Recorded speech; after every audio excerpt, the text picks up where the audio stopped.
Hello guys, welcome to my channel. તો આજે આપણે લઈને આવ્યા છે કોન્સેપ્ટ નિકોન D5600 કેમેરાનો. તો આ છે એની ઉપર લગાવવાની લાઇટ, આ છે એની બેટરી, અને આ છે એનો લેન્સ, આ છે બેગ, અને આ છે કેમેરો. તો આ છે મોટો લેન્સ અને આ છે હોમ માટે ચાલે એવો નાનો લેન્સ, કે જેથી આપણે ઘરમાં કે ક્યાંય બહાર કે એવી રીતે શૂટિંગ કરવું હોય તો ચાલે. બાકી વધારે પોર્ટ્રેટ્સ અને એ બધું આમાં બેસ્ટ આવે છે. તમને બતાવી દઉં કેમેરો ચાલુ કરીને.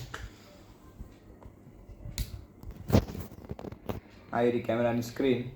તમે આ બટન દબાવીને રોટેટ કરશો પછી જ અહીંયા કેમેરામાં સ્ક્રીન આવશે કમ્પ્લીટ, બાકી એરર જ શો કરશે. અને તમે જોઈ શકો છો આ સ્ક્રીન પણ રોટેટ થઈ શકે છે અને આવી રીતે અંદર પણ જઈ શકે છે. અને આ જે LV લખેલું રહ્યું એનાથી તમે અહીંયા સ્ક્રીન ઉપર જોઈ શકો છો કોઈ બી નજારો કે એવું કંઈ. અને આમાં આ બધા ફિલ્ટર્સ છે, તમે જોઈ શકો છો. ઓટો છે, પછી એ છે, એસ છે, એ ટાઈપના બધા ફિલ્ટર્સ આવે કે જેનાથી તમારે ફોટો શૂટિંગમાં આસાનીથી પડી શકે. બાકી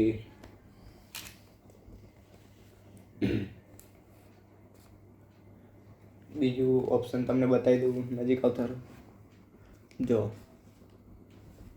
આ જે બટન છે, આ બટનથી લેન્સ રિમૂવ પણ થઈ શકે છે અને એ જ બટનથી લેન્સ એક્ટિવેટ પણ થઈ શકે છે. તો આ લેન્સમાં પણ એક ટાઈપનું આવે છે. આ લેન્સમાં ખાલી આ બટન ટાઈપ આવે, આ લેન્સમાં એવું બટનનું ને એવું ના આવે. આમાં જો વ્હાઈટ ડોટ બંને બાજુ મિલાવવાના હોય, દેખો. કારણ કે આ બટન દબાય પછી જો આ વ્હાઈટ ડોટ અને આ વ્હાઈટ ડોટ બંને મિક્સ થાય પછી જ તે ઓપન કરવાનું હોય. કટક દઈને અવાજ આવશે જેથી કમ્પ્લીટ એડ થઈ ગયો હશે. તમને બતાવી દઉં ઓટો મોડ.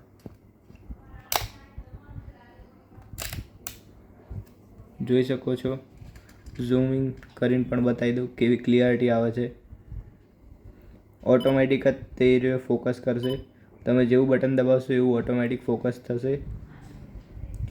જો હું આ બાજુ લઈ જઈશ તો એ બાજુ પણ ઓટોમેટિક ફોકસ કરશે. આથી ઝૂમ ઇન ઝૂમ આઉટ કરીને પોર્ટ્રેટ શૂટ લેવા હોય તો વધારે આમાં મજા આવશે મોટા લેન્સમાં. બાકી નાનો લેન્સ ચાલી જાય. અને આ લેન્સમાં પણ અલગથી જો કેમેરામાં લાઇટ એડ કરવી હોય તો બેસ્ટ લાઇટ છે. સિમ્પેક્સ કરીને લાઇટ આવે મસ્ત. એમાં જો તમને બતાવી દઉં, એક જ સેકન્ડ.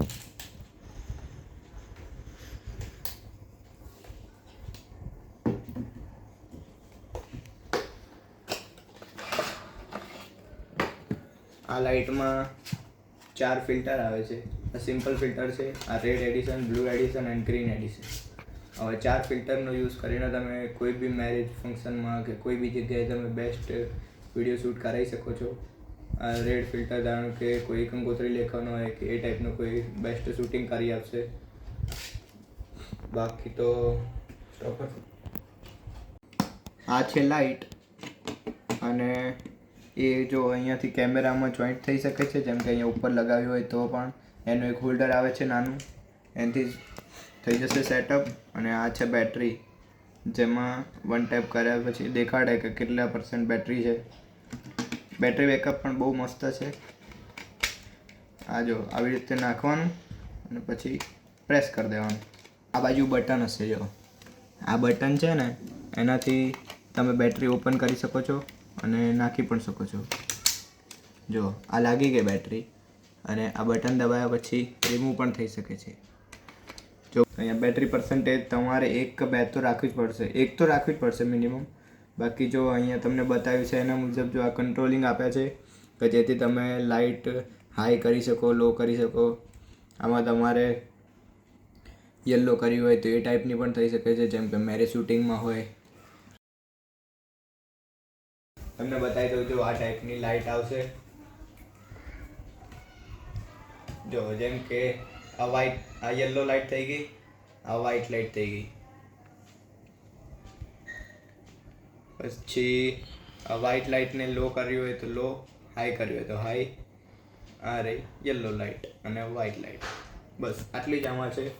બાકી અહીંયા આપણો પૂરો થાય છે વિડીયો. તો કેવો લાગ્યો વિડીયો કોમેન્ટ કરીને જરૂરથી જણાવજો.